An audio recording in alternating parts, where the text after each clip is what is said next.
Hey guys, my name's Adam and this is all you need to know about the Baron. Now what a lot of people don't know about a Baron is, although it gives you the Hand of Baron buff, it also gives you a lot of golden experience. So as you can see on the screen now, you get 600 experience for each member of your team regardless of where you are on the map. But as most people tend to fight for the Baron as a team, all 5 of you are more than likely going to get 800 experience points if you're around the area whilst killing the Baron. You also get 300 gold for each member of the team and 25 extra to whoever manages to get the last blow on the Baron.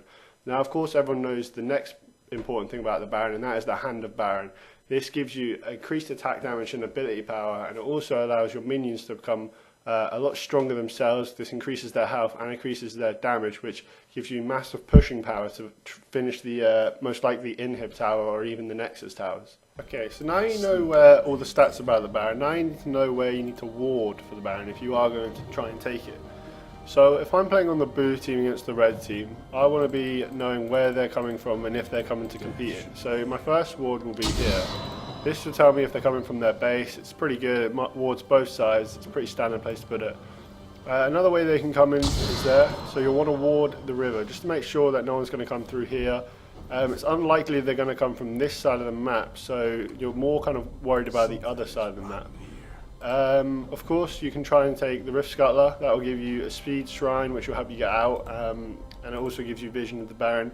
Another good place to put it is this tri-bush here, so it wards 2 areas. The only place you can't see is here, but it's unlikely they're going to go through there unless they are experienced players who could maybe try and steal it from there.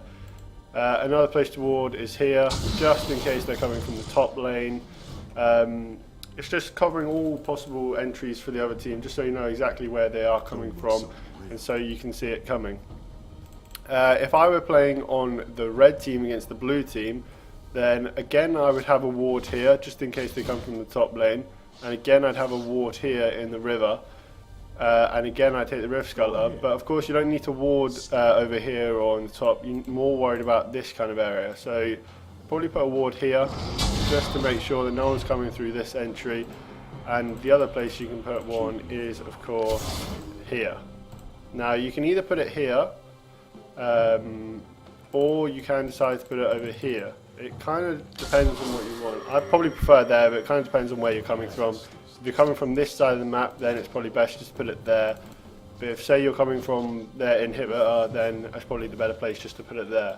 That's pretty much all you need to know about the warding of the area. I'm not going to kill the Rift Scuttler just to prove that I can, but that is all you need to know about warding, and it's very important that you ward for Baron to just to stop them possibly stealing it, and just to give you more control over the Baron.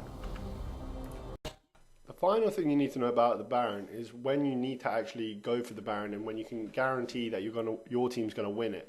So the best way to do this is generally when you manage to kill some of their team. So if you manage to kill 2 or 3 of them, then it's unlikely they're going to be able to compete for it.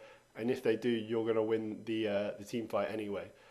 Now, another big factor when going for the Baron, it kind of depends what level you and your teammates are. If you're level 18, then you're going to be able to go through the Baron pretty quickly.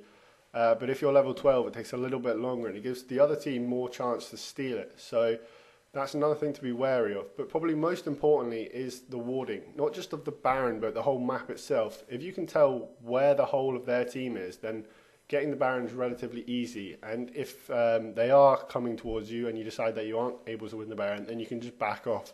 This might not end in a team fight with a win, but it means that they're unlikely to be able to get the Baron themselves. So it's almost like nothing's happened.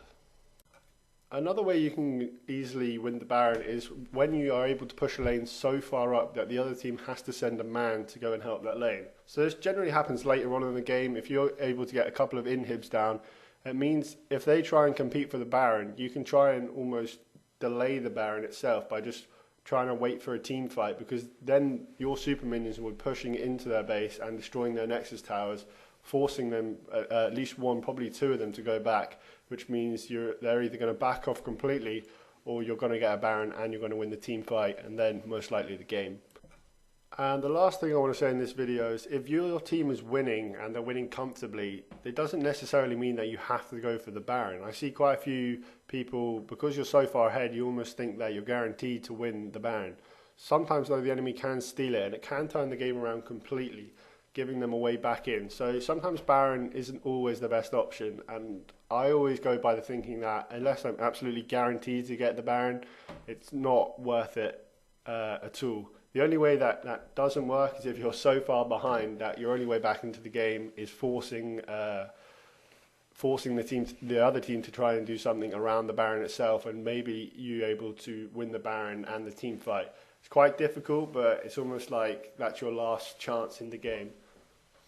So that's all I have to talk about, all about the Baron. That's my advice for anyone who doesn't know when to go for it or doesn't know much about the Baron, who's just starting League of Legends. If you want to know more about the Dragon, then I've made a video on that. Be sure to check that one out. If you enjoyed the video, then like it, comment if you need, if you want a video on anything else or any questions, and I'll see you in the next video.